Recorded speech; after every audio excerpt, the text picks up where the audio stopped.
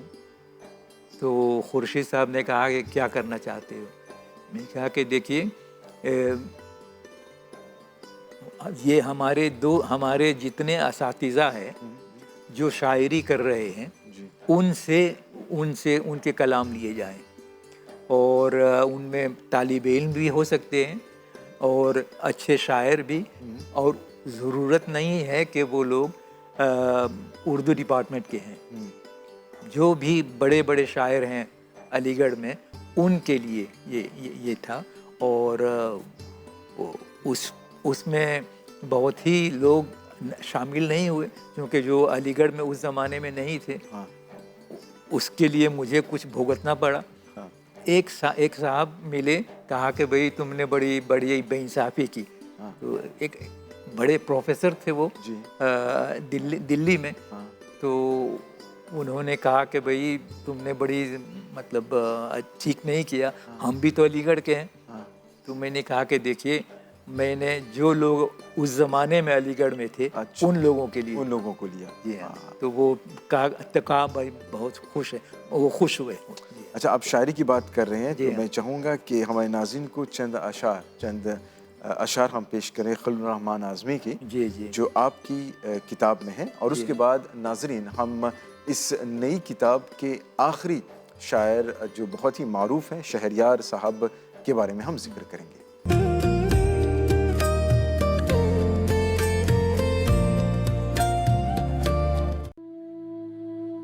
کون سی منزل میں ہوں اب کچھ بھی یاد نہیں، اپنی تنہائی سے اکثر پوچھتا ہوں اپنا نام. میں نہیں ہے آج سو زہر حوادث ہی سہی، شکر ہے خالی نہیں رہتا کبھی مستوں کا جام. عمر بھر مصروف ہیں مرنے کی تیاری میں لوگ، ایک دن کے جشن کا ہوتا ہے کتنا اہتمام. ہم نہیں قائل کسی مجنوں اور کسی فرہاد کا، یہ نماز عشق ہے اس کا کوئی نہیں امام.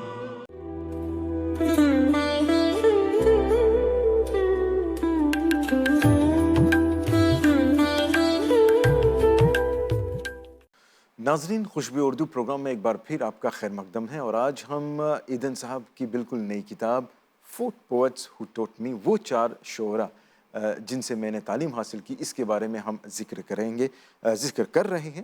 اس کتاب کے آخری شاعر ہیں وہ ہیں شہریار جناب اخلاق محمد خان، جو ان کا تخلص ہے وہ شہریار ہے. عموماً ان کی زندگی 1936 سے 2012 1936 سے 2012 کی رہی. اور جب ان کی زندگی کے بارے میں آپ پڑھیں گے ناظرین تو پتہ چلتا ہے کہ شہریار صاحب نے دلچسپی لی شاعری میں جب ان کی ملاقات ان کے استاد کہہ لیجیے خلیل الرحمن سے ہوتی ہے. ایدھن صاحب الحمدللہ ایک بار پھر وہ خوش نصیب ہیں کہ شہریار جیسے وہ شاعر بلکہ استاد ان کے رہے ہیں. ایدھن صاحب، جب میں نے آپ کی کتاب کا مطالعہ کیا تو مجھے لگا کہ آپ کا تعلق ایک طرح سے پتہ نہیں if I'm right کہ زیادہ شہریار سے رہا، یعنی کہ قریبی رشتہ ایک طرح سے. جی ہاں، بالکل بالکل قریبی رشتہ رہا. کیوں؟ کیونکہ شہریار کے مزاج میں یہ بات تھی کہ وہ اپنے طلباء کو بہت قریب سے دیکھتے تھے. جی ہاں، اور آپ نے اپنی کتاب میں یہ بات لکھی ہے کہ his care for me had no bounds. جی ہاں، بالکل. یعنی کہ شہریار کی جو الفت، جو محبت تھی آپ کے لیے.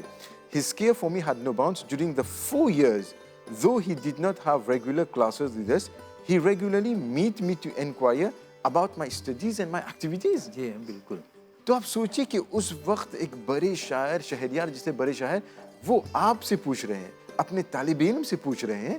تو میں سمجھتا ہوں یہ بہت بڑا سبق ہے. یہ وہ چاہتے تھے کہ ان کے جتنے بھی شاگرد ہیں جی ان کے لیے جو کچھ کر سکتا ہے وہ کریں. جی ہاں، بالکل. اور اس طرح سے مطلب بہت ایسے واقعات میں ملے ہیں کہ انہوں نے